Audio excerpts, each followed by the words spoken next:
Roaming Horses and Burros Act.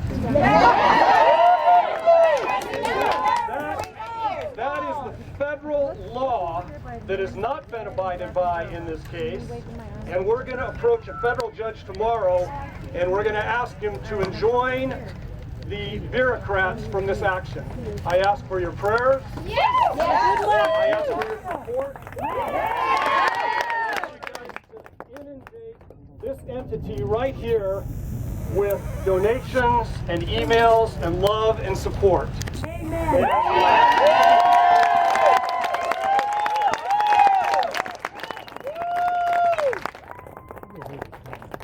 Hey, we'll have 100 horse riders out here Friday.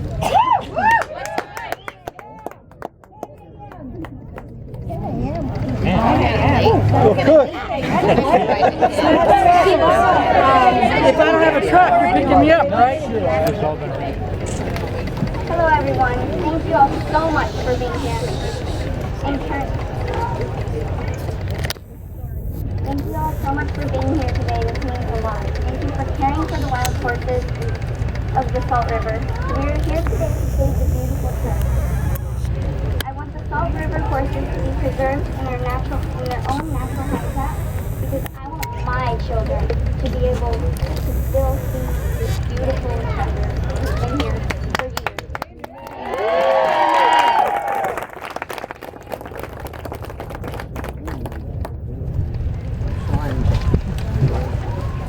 All future generations should be able to see this, no matter what. And this is why we're all here today, to protest, okay, against how bad this is. And nobody here wants this to happen, and nobody wants the horses to die.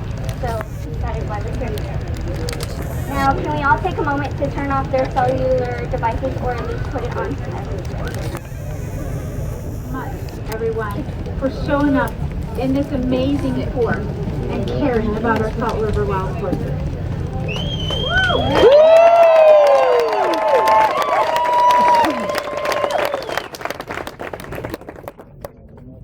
Without any form of public process, no period for public comment, the Forest Service posted a notice in the Arizona Capitol Times of their roundup and removal of our iconic Salt River wild horse herd. We are outraged. Yes, we are. Yes, we are. These are our public lands. These lands belong to all of the public of the United States. And this is a public outrage. The public is speaking, and we hope that the Forest Service, as well as the BLM, is listening. Forgotten who they work for. Our tax dollars paying that. The Salt River Wild Horse Management Group keeps scientific records on each and every horse in this herd. Each horse has a name and a record, and we file that in an app that was designed specially for us. Some members of the Salt River Wild Horse Management Group have been documenting our horses for over 17 years. We are gaining scientific perspectives on herd dynamics, migrating patterns, and birth and death rates. The Forest Service has no such thing.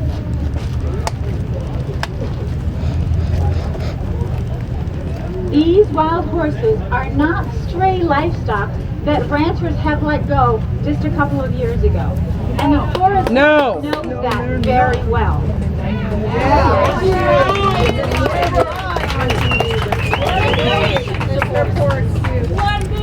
Their own records date back to 1930 for sightings of wild horses, as stated in their environmental assessment of the sunflower allotment, which was just approved a few weeks ago. Historic evidence points to the fact that these wild horses have been here for over 400 years. So if the Forest Service wants to return these horses to their rightful owners, they're going to need a time machine.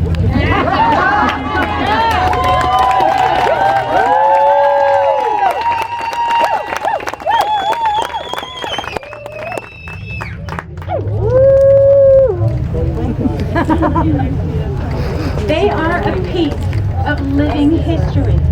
While we used to have over 500,000 wild horses in the state of Arizona, we are now down to the last 500. Wow. This number of 500 includes the Heber wild horses, which the Forest Service is also planning on decimating and rounding up. No. No, no, no. We won't let them. No. No. Sorry. The Heber territory is the last Forest Service territory, and the Forest Service is effectively managing wild horses to where they have nothing left to manage. Why are they rounding them up right now? Terminate their job. That's right. Yeah, terminate their job. These are Salt River wild horses, but it's a bigger issue. This is also about all wild horses and burros on our public land.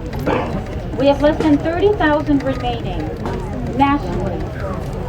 There are now more wild horses stockpiled in holding pens than there are left in the wild. I hear they're rounding them up right now. Yeah. Finish your speech. Be quiet, please. Just a second. Hello. I'm still speaking.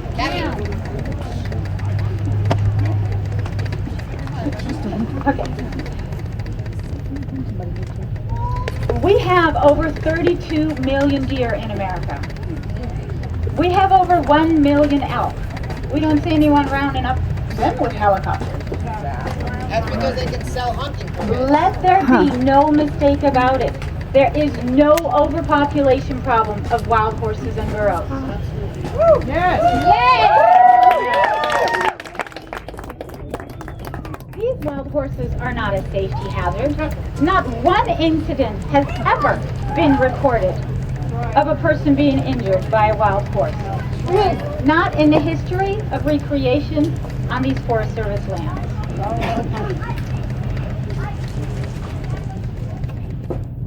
They live in harmony with their natural environment and are ecologically also very valuable. They reduce the fire risk by eating dry flammable grasses. They are not costing anyone a dime while they're living their lives wild and free. As a matter of fact, they are bringing great economic value to this area, as do all wild horses.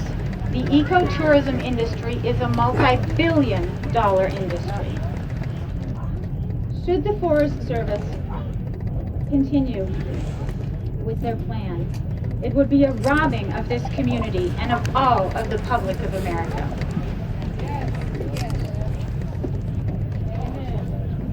These wild horses in this particular area of Butcher Jones are here because the seeps in the deserts have dried up. We have eyes and ears everywhere, and when someone informed me that those seeps were dry, we started watering the wild horses because that's their home range in the back desert. All of these horses would not be here had the Forest Service let us water wild horses. These are thirsty wild horses, and the Forest Service literally forbid us from watering wild horses and told us, yes, you're going to have to watch 30 wild horses die. Boo! I don't think so. Mr. Gary Hanna told us this, and Mr. Neil Bosworth did agree with it. Okay, say the name again. Yes. It would be a historic and colossal mistake if the Forest Service would go through with these cruel, cruel plans. It would be a robbing of this community and of all of the public of America. A roundup is not needed, it is not wanted, and we will not stand for it.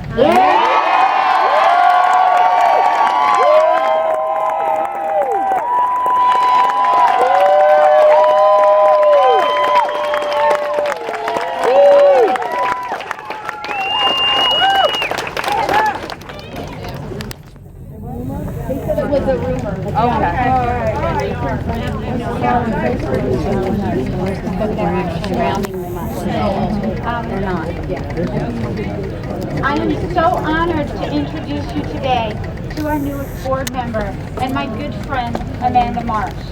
Something absolutely tragic happened 2 years ago. and Amanda went through an incredibly rough time.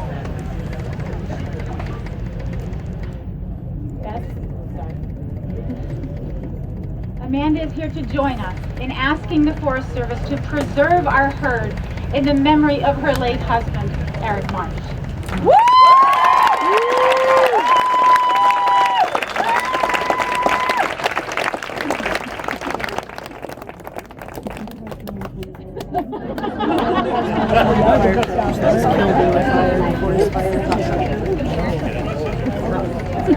Time for a haircut. Now girl hair.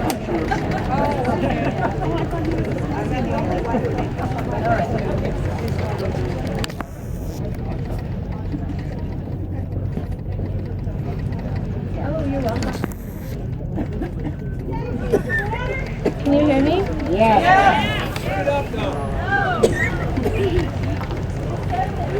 Is this okay? Yes. I don't know how.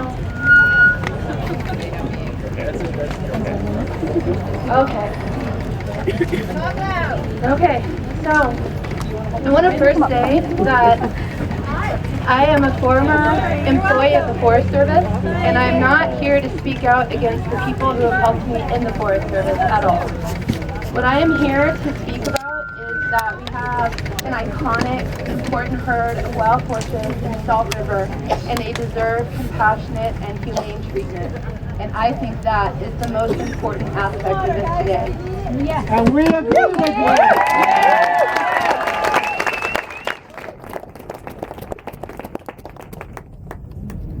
The reason why I am lending my husband's name to this movement is not to gain any sort of political stance.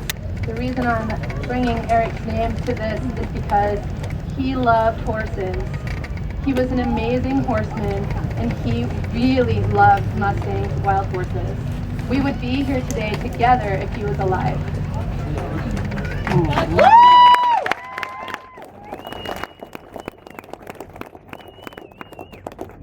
I am very moved that you all have joined us today, and it restores my faith in humanity. Thank you very much.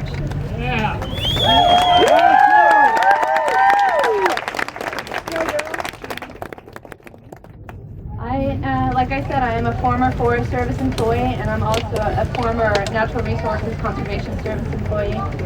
Because I have a master's degree in wildlife biology and wildlife and range resource management, which is exactly what this issue is. I have written management plans for the federal government in my former life, and I am willing to volunteer my time so that I can help this forest to create a management plan for the Salt River wild horses.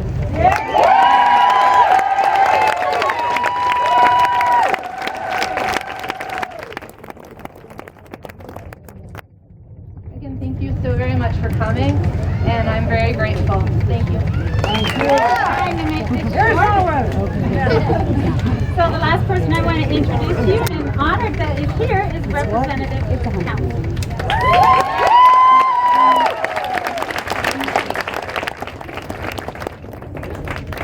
Four for your mind.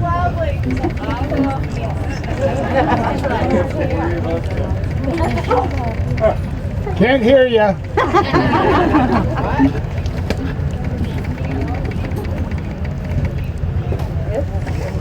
Okay, how about that? Yeah. All right, you guys. I heard about this morning. Some of you heard it yesterday, I believe, when it first came out, right? Right. I want to ask you a favor. I want you to, there's got to be one good word that came to your mind when you first saw this news. Because I know what came to my mind. I want you guys on the count of 3 to yell that out. 1, and let them hear it. You guys listen. 1, 2, 3. Arizonans are angry, aren't we? Our horses. The word that came to my mind was enough. This isn't the first time. No. It seems like the federal government's on a tour of the western states. It was last year that they went to Nevada and tried to push off some cattle off of a ranch. It just so happened, simultaneously, Harry Reid's son was trying to break ground 11 miles to the west for a solar panel. Whoa! Google is not the truth. Up in Oregon, in my home, that's what I'm talking about. Up in my home state in Oregon, not too very long ago from my hometown, a man who's been fighting them for years, they were trying to take his claim to, guess what? Gold. He had a claim, and they were trying to push him out. Both times, as far as I understand, citizens have prevailed.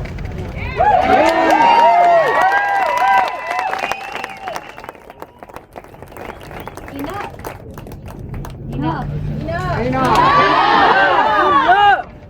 This is a sovereign state. Article 10 of the 10th Amendment of the Constitution gives us the right to be a sovereign state. And only enumerated powers in the Constitution, Article 1, Section 8, for those of you history buffs, says that there's only certain powers allotted to the federal government. The rest are left to the states. This is our business, not theirs.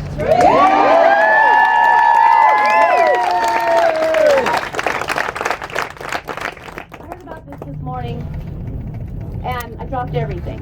I had several. I just came in from Seattle last night. How many kids are here going to school tomorrow? Back to school? Thank goodness you're back. My daughter, my son, we've dropped everything. We should be getting ready for classes tomorrow. But they feel, Elizabeth, where are you? Elizabeth is a horse lover. She feels just as strong as all of you that this is wrong. And she's dropped everything to be here with you. And we spent the whole day finding out facts. Scrambling. What in the world can we do to stop this? Because I know the trajectory of the power of the federal government. And it won't be long and we will no longer have any sovereignty whatsoever. Yeah. Right. We the people, for the people, by the people. That's right. Yeah. I happen to chair the Federalism and States' Rights Committee down at the State House. That's the one I'm taking care of, and we see issues like this all the time. And so I started asking the questions. Okay, this act, the wild horse, I don't have it memorized. The wild horses and the burros act. This act right here. I had a conversation with someone there at the Tonto National Forest, and he said that there's a loophole in here for them.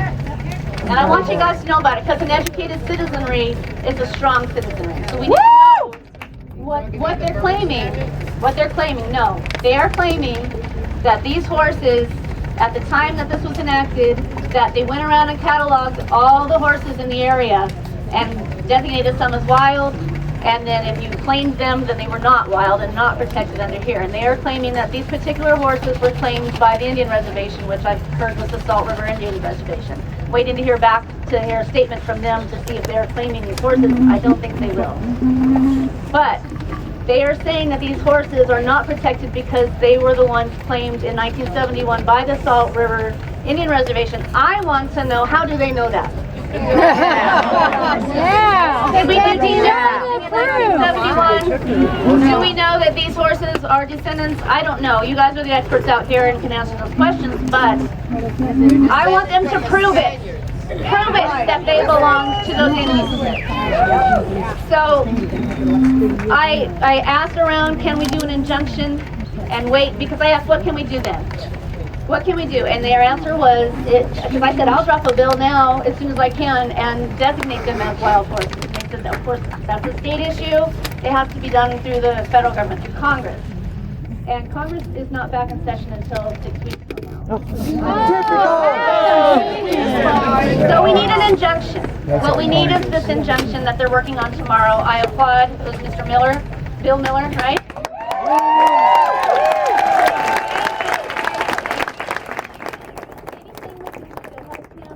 If you guys have resources, he's going to need the help to stand before them tomorrow and argue our case that these are not horses descending from the Indian Reservation. There's no way to prove that. These horses have been here. If, for whatever reason, we are not successful, I have my plan B. What's his name? Neil Bosworth and I have meeting tomorrow at 2. I am more than willing to sit with them and negotiate. Well, we'll see what we can do. I'll do everything I can for you guys tomorrow to try and negotiate some time so that Congress can attempt to designate these horses as wild. That's essentially, legally, that's what we have to do. No, the loophole is that they're not protected because they're claiming that the Indian reservation claimed them in 1971, so therefore they're not wild. Haven't produced a document. The only other recourse you guys have is doing exactly what you're doing right now. Make this a national issue.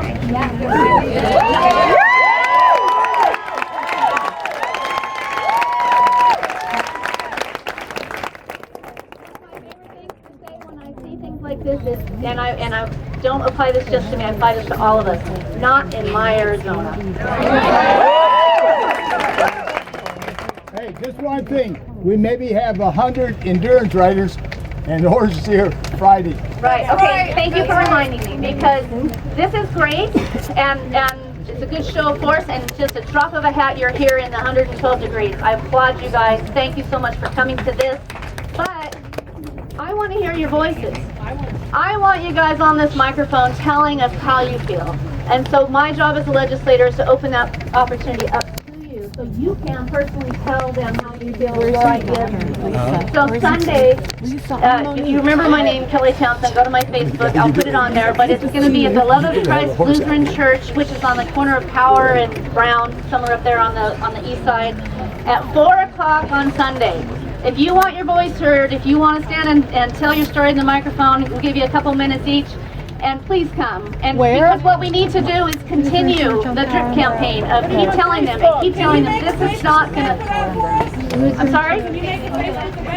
Yeah, I'll make a special event on Facebook, and you'll see it on my page as well. Can we designate them as a state point of pride? Okay, so we'll have time on Sunday for everybody to give your points out. So please come on Sunday. You'll find it on Facebook. That's what I wanted to share with you most of all, because we do need to hear from you. Kelly Townsend. I don't know about the Friday thing. Let me wrap it up. I just want to recognize it's hard for us representatives to respond so quickly, and I do want to recognize Representative Jay Lawrence. Raise your hand. He came all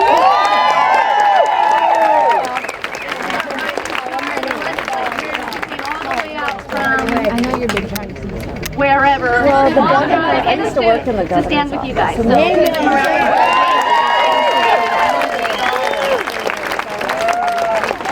I'm going to wait till she's done. Give her the idea. What about the horses? How about Friday? What is going on Friday? Sunday, we'll talk about it. Human blockade! What about this Friday? Are they coming down to the What do you say?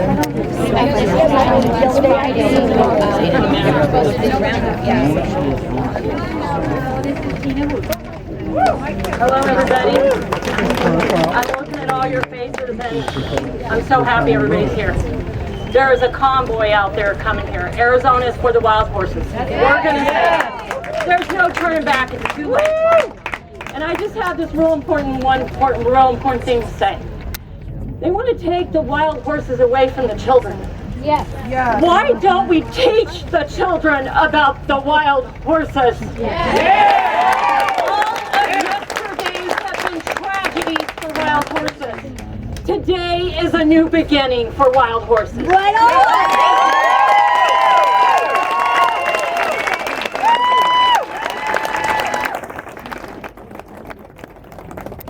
With that, we like to officially end our press conference, but we are going to take questions from the media. So in case they do have any questions.